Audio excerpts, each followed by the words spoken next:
سوال یہ ہے کہ کیا اسفندیار خان ولی اور ان کے 10 ارکان اسمبلی اس بات کا حاصلہ اپنے اندر پیدا کر لیں گے؟ حضرت عمر رضی اللہ عنہ والے نظام حکومت کے نفاذ میں دوسری بڑی رکاوٹ یہ ہے کہ ایسا کرنے سے ظاہری نقشہ تو وہی بنے گا جو افغانستان کی طالبان حکومت کا تھا، کہ امیر المؤمنین کے ہاتھ میں کوڑا ہوگا جو نماز نہ پڑھنے والوں پر بھی برسے گا، اور پردہ نہ کرنے والی خواتین بھی اس سے محفوظ نہیں ہوں گی۔ ایسا ہوا تو پھر بہت سے دوستوں کو اور خود اسفندیار خان ولی کو شکایت ہوگی کہ ڈنڈے کے زور پر اسلام نافذ کیا جا رہا ہے، کیونکہ حضرت عمر رضی اللہ عنہ کا تعارف ان کے کوڑے کے بغیر اسی طرح نامکمل رہتا ہے جس طرح حضرت موسیٰ علیہ السلام کا تعارف ان کے عصا کے بغیر ہے۔ ظاہر بات ہے کہ حضرت عمر رضی اللہ عنہ ہوں گے تو کوڑا بھی ہوگا، اور کوڑا ہوگا تو برسے گا بھی، اور اس کا برسنا بھی نمائشی نہیں بلکہ سنجیدگی کے ساتھ ہوگا۔ اس لیے اسفندیار ولی اور ان کے 10 ارکان اسمبلی حضرت عمر رضی اللہ عنہ والے اسلام کا مطالبہ کرنے سے قبل ان 2 الجھنوں کا کوئی حل سوچ لیں، کیونکہ یہ دونوں الجھنیں سب سے زیادہ انہی کو پیش آئیں گی۔ متحدہ مجلس عمل نے نہ تو اس سے قبل ایسی الجھنوں کو اپنے ذہن میں زیادہ جگہ دی ہے، اور نہ ہی اب اس قسم کی الجھنیں اور رکاوٹیں اس کے راستے میں رکاوٹ بن سکیں گی۔ متحدہ مجلس عمل کی مرکزی قیادت اور صوبہ سرحد میں اکرم درانی اور ان کی ٹیم کے بارے میں ہماری توقعات تو یہی ہیں، باقی اندر کی بات خدا جانتا ہے۔ 27 دسمبر سن 2002 اسامہ بن لادن اور یاسر عرفات۔ AFP کے مطابق فلسطینی لیڈر یاسر عرفات نے سنڈے ٹائمز کو انٹرویو دیتے ہوئے عرب مجاہد اسامہ بن لادن سے کہا ہے کہ وہ فلسطین کا نام استعمال نہ کریں۔ یاسر عرفات فلسطینی لیڈر ہیں اور اسامہ بن لادن کا تعلق سعودی عرب سے ہے۔ دونوں اپنے اپنے دعوے کے مطابق عرب کاز کے لیے جد و جہد میں مصروف ہیں۔ یاسر عرفات کی جد و جہد کا ہدف آزاد فلسطینی ریاست کا قیام ہے، اور اسامہ بن لادن کا ٹارگٹ یہ ہے کہ امریکی فوجیں خلیج عرب سے نکل جائیں تاکہ عرب ممالک کی خود مختاری بحال ہو۔ یاسر عرفات 1967 کی عرب اسرائیل جنگ کے بعد عرب ممالک کی شکست کے رد عمل میں ایک قوم پرست فلسطینی لیڈر کے طور پر منظر عام پر آئے۔ اس جنگ میں اسرائیل نے مصر کے صحرائے سینا، شام کی گولان پہاڑیوں اور اردن کے شہر بیت المقدس پر قبضہ کر لیا تھا، اور فلسطین کا بہت سا علاقہ اس کے تسلط میں آ گیا تھا۔ عالمی برادری اور اقوام متحدہ نے ان علاقوں پر اسرائیل کے قبضے کو ناجائز قرار دیتے ہوئے اس سے مقبوضہ علاقے خالی کرنے کا مطالبہ کر رکھا ہے، جسے آج تک اسرائیل نے درخور اعتنا نہیں سمجھا۔ مصر نے چند سال قبل ایک اور جنگ میں سوئز اور سینا کے علاقے اسرائیل سے واپس لے لیے تھے، جبکہ فلسطین کے مقبوضہ علاقوں کو اپنا حق سمجھتے ہوئے انہیں خالی کرنے سے اسرائیل صاف انکاری ہے۔ اس ظلم و جبر اور بربریت اور درندگی کے جواب میں فلسطینی علاقوں کی آزادی کے لیے مختلف مزاحمتی گروپ سامنے آئے جنہوں نے اسرائیلی قبضے کے خلاف مسلح جدوجہد کا اعلان کیا۔ ان میں یاسر عرفات کا گروپ بھی تھا۔ بعد ازاں یہ گروپ یکجا ہوئے اور یاسر عرفات کو تمام فلسطینی گروپوں کا مشترکہ لیڈر چن لیا گیا۔ یاسر عرفات کا ذاتی تشخص ایک قوم پرست فلسطینی لیڈر کا تھا، اور عالمی سیاست میں وہ امریکی کیمپ کی بجائے روسی کیمپ کے زیادہ قریب سمجھے جاتے تھے۔ انہوں نے عالمی کشمکش اور سرد جنگ کے حوالے سے اہم مسائل میں اپنا وزن ہمیشہ روسی پلڑے میں ڈالا،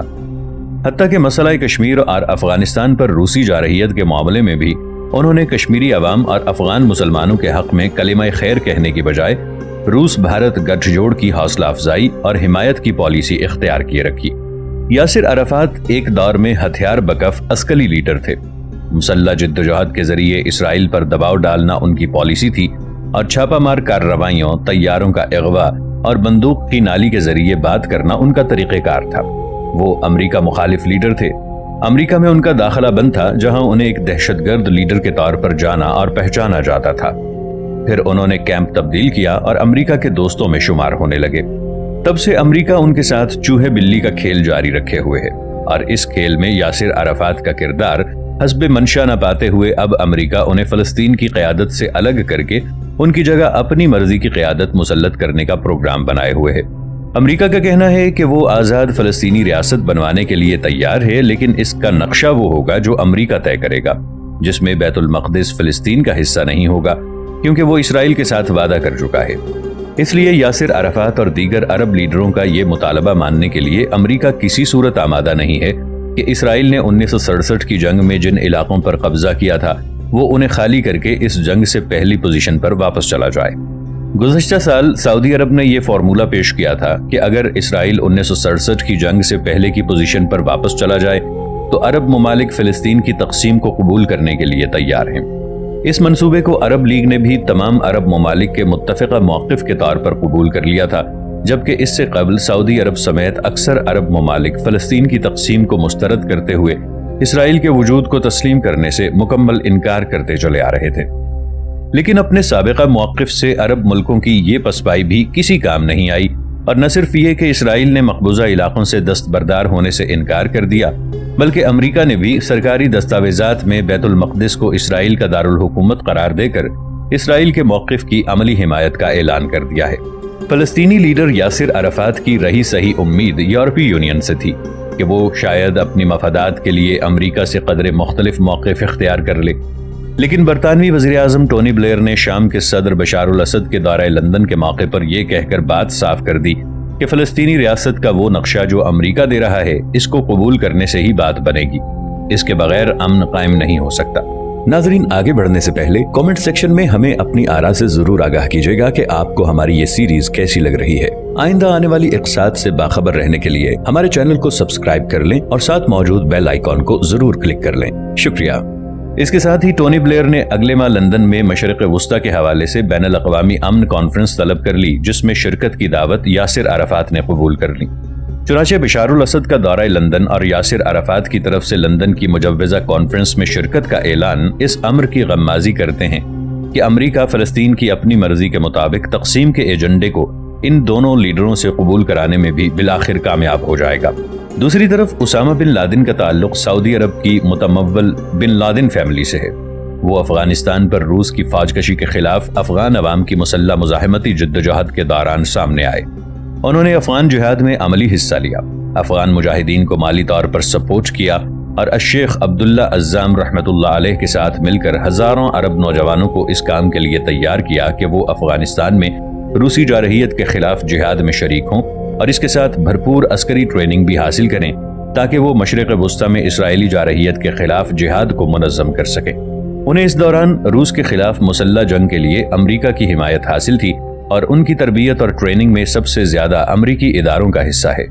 لیکن افغان جہاد کے بعد جب انہوں نے مشرق وسطیٰ میں اسرائیل کی مسلسل جارحیت اور امریکی فوجوں کی موجودگی کے خلاف احتجاج کرتے ہوئے فلسطینی عوام کی آزادی اور عرب ممالک کی خود مختاری کے لیے آواز بلند کی، تو روس کے خلاف جہاد کرنے والا یہ مجاہد یک لخت امریکی دوستوں کے کیمپ سے نکل کر دہشت گردی کے الزام کا مستحق قرار پایا، اور آج امریکہ اسے دنیا میں اپنا دشمن نمبر 1 قرار دے رہا ہے۔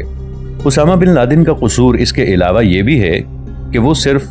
عرب عوام اور ملکوں کی بات نہیں کرتا، بلکہ کشمیر کی بات بھی کرتا ہے۔ چچنیا کا ذکر بھی اس کی زبان پر ہوتا ہے۔ وہ مسجد اقصی کی آزادی کا نعرہ بھی لگاتا ہے اور دنیا میں جہاں کہیں بھی کوئی مظلوم مسلمان ظالموں کے خلاف نبرد آزما ہے، وہ اس کی حمایت کرتا ہے۔ اس طرح یاسر عرفات اور اسامہ بن لادن ایک دوسرے کے آمنے سامنے کھڑے ہیں۔ یاسر عرفات نے امریکہ دشمنی کا کیمپ چھوڑ کر امریکی کیمپ میں شمولیت اختیار کر رکھی ہے اور ہتھیار پھینک کر مذاکرات کا کشکول گلے میں لٹکا لیا ہے، جبکہ اسامہ بن لادن امریکی کیمپ سے نکل کر اس کے مخالف کیمپ کا لیڈر بن گیا ہے، مگر یاسر عرفات کی طرح ہتھیار ڈالنے کے لیے تیار نہیں۔ اس پس منظر میں یاسر عرفات کی طرف سے اسامہ بن لادن کو فلسطین کا نام استعمال نہ کرنے کی تلقین کا مطلب اس کے سوا کیا ہو سکتا ہے کہ یاسر عرفات اور ان کے ہمنوا عرب لیڈر امریکہ کے ساتھ جو معاملات طے کرنے جا رہے ہیں، اسامہ بن لادن اس میں کباب میں ہڈی بن سکتا ہے، اور اس کے ہوتے ہوئے فلسطین، فلسطینی عوام اور بیت المقدس کا حسب منشا سودہ طے کرنے کی بات بنتی نظر نہیں آ رہی۔ یہ بات درست ہے کہ اسامہ بن لادن یاسر عرفات اور دیگر عرب لیڈروں کے عزائم کی راہ میں ایک بڑی رکاوٹ ہے،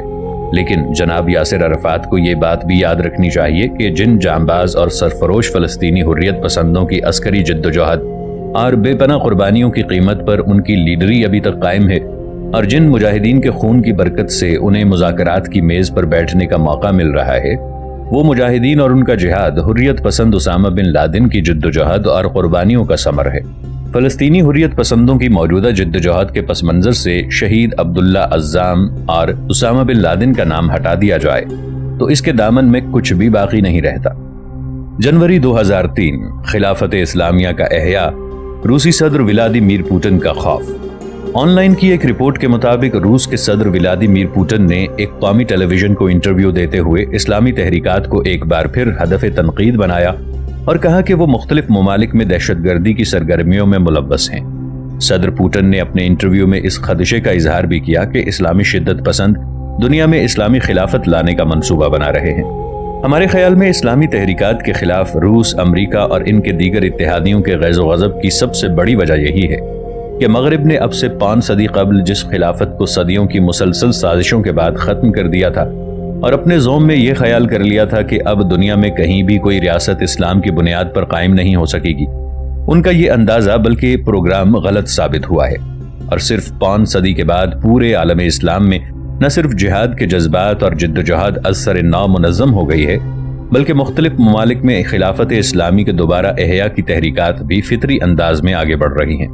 اس لیے صدر پوٹن کا یہ خوف بجا ہے، لیکن ہم ان سے گزارش کرنا چاہیں گے کہ اس پر اس قدر شیخپا ہونے کی ضرورت نہیں، اس لیے کہ اسلامی احکام کی روح سے خلافت کا نظام قائم کرنا مسلمانوں کے دینی فرائض میں شامل ہے، کیونکہ اگر دنیا کے کسی خطے میں خلافت کا نظام موجود نہیں ہے تو شرعی احکام کی روح سے دنیا بھر کے مسلمان ایک دینی فریضے کے تارک اور گنہگار قرار پاتے ہیں۔ امام ولی اللہ دہلوی رحمۃ اللہ علیہ اور دیگر فقہائے کرام کی تصریحات کے مطابق خلافت کا قیام دینی فریضہ ہے، اور اس کی حیثیت ملت اسلامیہ کے لیے فرض کفایہ کی ہے کہ کسی خطے میں اسلامی خلافت کا نظام قائم ہو جائے تو دنیا بھر کے سب مسلمانوں کی طرف سے فرض ادا ہو جائے گا، لیکن اگر کہیں بھی اسلامی خلافت کا نظام موجود نہیں ہے تو دنیا بھر کے تمام مسلمان بلا امتیاز اس شرعی فریضے کے تارک اور گنہگار ہیں۔ پھر اسلامی تحریکات خلافت کا نظام روس اور امریکہ کی سرزمین پر قائم کرنے کا نعرہ نہیں لگا رہے کہ پوٹن اور ان کے دیگر ہم نواؤں کو واویلا کرنے کی ضرورت پیش آئے، بلکہ مسلمان صرف اپنے ملکوں میں نفاذ اسلام کی بات کرتے ہیں اور اس سرزمین پر نظام خلافت قائم کرنا چاہتے ہیں جو ان کے پاس ہے اور جس میں وہ اکثریت کے ساتھ رہتے ہیں۔ اس طرح خلافت کا قیام مسلمانوں کا مذہبی فریضہ ہونے کے ساتھ ساتھ ان کا حق بھی ہے کہ وہ اپنی سرزمین اور اپنی سوسائٹی میں جس طرح کا نظام وہ چاہیں قائم کر سکتے ہیں۔ اس لیے روسی صدر کا یہ کہنا کہ اسلامی تحریکات دنیا میں خلافت کا نظام لانا چاہتی ہیں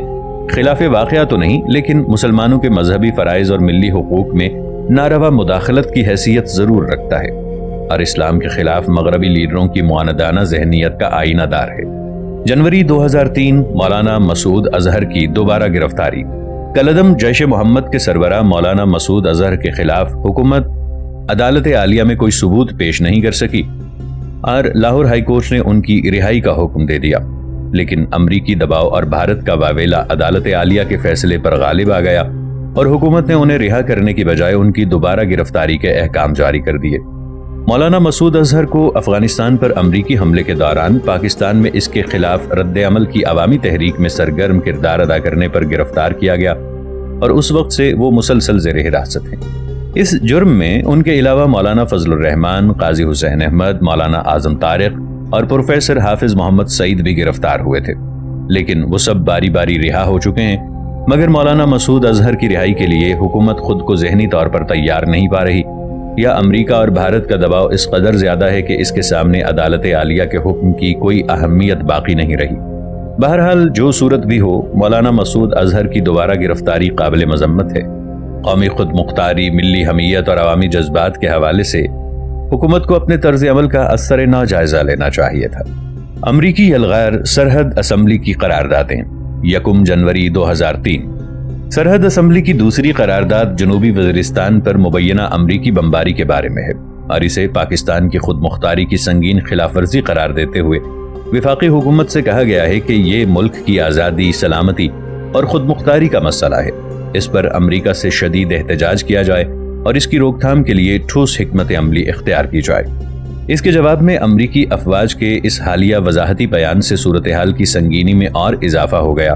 کہ ہم اپنی کارروائی جاری رکھیں گے، ہمیں اس میں یہ آزادی حاصل ہے کہ ہم جس جگہ کو منتخب کریں وہاں کارروائی کریں اور یہ پاکستان کی حکومت کی مرضی سے ہوگا۔ وضاحتی بیان میں یہ کہا گیا کہ افغانستان سے ملحق پاکستانی صوبہ سرحد، جس میں امریکہ مخالف مسلمان جماعتوں کی حکومت ہے، اس نے واقعے کو زبردستی اچھالا ہے جو 14 ماہ قبل افغانستان میں طالبان اور القاعدہ کے خلاف امریکی جنگوں کے منافی ہے۔ امریکی افواج کی اس وضاحت سے یہ بات صاف ہو جاتی ہے کہ امریکہ کو پاکستان کی سالمیت، خود مختاری اور آزادی کی کوئی پرواہ نہیں۔ اس سلسلے میں بین الاقوامی قوانین اور اصول و ضوابط کی اس کے نزدیک کوئی حیثیت نہیں، اور صوبہ سرحد کے عوام کی اکثریت نے امریکی طرز عمل اور اقدامات کے خلاف حالیہ ایکشن میں جس کھلی نفرت کا اظہار کیا، وہ اس سے کوئی سبق حاصل کرنے کے لیے تیار نہیں ہے۔ نیز اس وضاحتی بیان کے مندرجات کی روح سے اسے اس ساری صورتحال میں پاکستان کی وفاقی حکومت کی حمایت حاصل ہے۔ ایک قرارداد میں صوبہ سرحد کی اسمبلی نے وفاقی حکومت سے سفارش کی کہ حالیہ افغان لڑائی میں پاکستان کے جتنے مجاہدین امریکہ کے خلاف لڑتے ہوئے گرفتار کیے گئے ہیں انہیں جیلوں سے آزاد کیا جائے۔ متحدہ مجلس عمل، مسلم دنیا اور جرمنی، 19 فروری 2003۔ اپنے تاریخی پس منظر کے حوالے سے ہمارے نزدیک جرمنی دوسرے یورپی ممالک سے مختلف حیثیت رکھتا ہے۔ جرمنی ان استعماری یورپی ممالک کی دوڑ میں شریک نہیں تھا جنہوں نے اکثر مسلم ممالک کو گزشتہ 2 صدیوں کے درمیان نو آبادی بنائے رکھا ہے۔ یورپ میں خلافت عثمانیہ کو ختم کرنے کی مہم میں بھی جرمنی کا وہ حصہ نہیں ہے جو برطانیہ، فرانس اور اٹلی وغیرہ کا رہا ہے، بلکہ پہلی جنگ عظیم میں خلافت عثمانیہ اور جرمنی آپس میں حلیف تھے۔ جنوبی ایشیا میں برطانوی استعمار کے خلاف آزادی کی جنگ میں شیخ الہند مولانا محمود حسن دیوبندی رحمۃ اللہ علیہ اور پروفیسر برکت اللہ بھوپالی رحمۃ اللہ علیہ جیسی رہنماؤں کو جرمنی کا تعاون حاصل رہا ہے، جس کی تفصیلات خود جرمنی کی وزارت خارجہ کے ایک افسر پروفیسر آلف شمل کی کتاب اعلان برلن میں شائع ہو چکی ہیں۔ خلافت عثمانیہ اور عالم اسلام کے دیگر کئی ممالک کی طرح جرمنی بھی یورپی استعماری قوتوں کا کشتہ ستم رہا ہے، اور جہاد افغانستان میں مسلم مجاہدین کی قربانیوں کے نتیجے میں جرمنی کو اتحاد نصیب ہوا ہے۔ اس لیے اگر اسلام اور مغرب کے درمیان ڈائیلاگ کی بات جرمنی کی طرف سے آئی ہے تو ہم دینی کارکنوں کے لیے زیادہ خوشی کی بات ہے، لیکن یہ مکالمہ صحیح رخ پر ہونا چاہیے اور صحیح لوگوں کے ساتھ ہونا چاہیے۔ افغانستان میں امریکی جارحیت اور دہشت گردی کے بعد عالم اسلام کی دینی تحریکات نے مصلحتوں کی کچھ زیادہ ہی لمبی چادر تان رکھی ہے۔ اس لیے ان کے اس سکوت اور جمود سے فائدہ اٹھاتے ہوئے امریکی جارحیت اور درندگی کے خلاف عالمی رائے عامہ کے جذبات کو منظم کرنے کا کام بائیں بازو نے سنبھال لیا ہے۔ اور جس طرح اسلامی تحریکات کے ساتھ ہمیشہ سے ہو رہا ہے کہ قربانیاں وہ دیتی ہیں لیکن ان کی قربانیوں کو کیش کرانے کے لیے کوئی اور سامنے آ جاتا ہے، اس دفعہ بھی ایسا ہی ہوا۔ آپ اس کی جو بھی توجیح کریں اور جو بہانہ بھی تراشیں، مگر یہ واقعہ رونما ہو چکا ہے کہ دنیا میں امریکہ مخالف جذبات کو منظم کرنے کا جو کام عالم اسلام کی دینی تحریکات کی اولین ذمہ داری تھی، اسے دوسروں نے سنبھال لیا ہے۔ OIC مسلم سربراہ کانفرنس کی جگہ غیر وابستہ تحریک سامنے آ گئی ہے، اور اسٹریٹ پاور کی رہنمائی ان دانشوروں نے سنبھال لی ہے جو اس سے قبل بائیں بازو کے حوالے سے متحرک رہے ہیں اور اب بھی انہی نظریات اور افکار کا پرچم اٹھائے میدان میں آ گئے ہیں۔ عالم اسلام کی دینی تحریکات موجودہ عالمی کشمکش میں فٹ بال بن کر رہ گئی ہیں۔ ان دینی تحریکات نے سوویت یونین کے خلاف جہاد میں سرگرم حصہ لیا اور لاکھوں جانوں کی قربانی دے کر سوویت یونین کو نہ صرف افغانستان سے واپس جانے پر مجبور کیا بلکہ خود سوویت یونین بھی بکھر کر رہ گیا۔ لیکن ان لاکھوں مجاہدین اور شہداء کے خون کو عالمی مارکیٹ میں کیش کس نے کرایا؟ اس خون کی قیمت امریکہ نے سرد جنگ میں فتح اور دنیا کا واحد عالمی لیڈر بن جانے کی صورت میں وصول کی۔ مشرقی یورپ کی ریاستوں نے اس خون کے صلے میں آزادی حاصل کی۔ اسی خون نے دیوار برلن توڑی اور جرمنی متحد ہوا۔ وسطی ایشیا کے مسلم ممالک اور بالٹک ریاستوں کو اس خون کے صدقے آزادی نصیب ہوئی، اور پاکستان کو اسی خون کے صلے میں مغربی سرحد کا استحصال حاصل ہوا۔ مگر جب انہیں خون دینے والوں نے خود اپنے خون کو اپنی مرضی سے کیش کروانا چاہا تو یہ سب کے سب محسن کش اور احسان فراموش ان کے خلاف اکٹھے ہو گئے اور ان پر ڈیزی کٹر بموں کی بارش کر دی۔ اور آج وہی معاملہ دوسرے رخ سے درپیش ہے۔ آج امریکہ کے خلاف محاذ ہے، خون دینے والے اور ہیں، قربانیوں کی بھینٹ اور لوگ چڑھ رہے ہیں، سینے اور لوگوں کے چلنی ہو رہے ہیں، مگر ان کی نمائندگی اور سیاسی اور اخلاقی سپورٹ کا پرچم دوسروں نے سنبھال لیا ہے۔ ہمیں یہ پرچم سنبھالنے والوں سے کوئی شکایت نہیں ہے، بلکہ ہمیں خوشی ہے کہ کوئی تو آگے آیا ہے۔ کسی نے تو ظلم و جبر اور دہشت گردی اور درندگی کے خلاف آواز اٹھائی ہے اور کسی کا ضمیر تو جاگا ہے۔ ہم ان مظاہروں کا خیر مقدم کرتے ہیں، غیر وابستہ تحریک کی سربراہی کانفرنس کے اعلانات کا خیر مقدم کرتے ہیں، بلکہ ہم تو یورپی یونین کی ان کوششوں پر بھی یورپی لیڈروں کے شکر گزار ہیں جو وہ عراق پر امریکہ کے حملے کو روکنے کے لیے کر رہے ہیں۔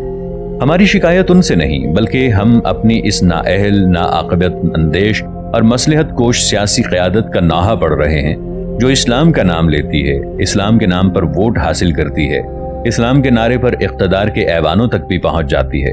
اسلام کے حوالے سے سیاسی عزت و وقار کے مقامات طے کرتی ہے، مجاہدین کی خدمات اور قربانیوں کے تذکرے کرتی ہے، اور مسلم امہ کی رائے عامہ کی قیادت و رہنمائی کی بلا شرکت غیر دعوے دار ہے، لیکن اقتدار یا اقتدار کے چانس کے لالی پاپ نے اسے اپنی اصل ذمہ داریوں سے بے پرواہ کر دیا ہے۔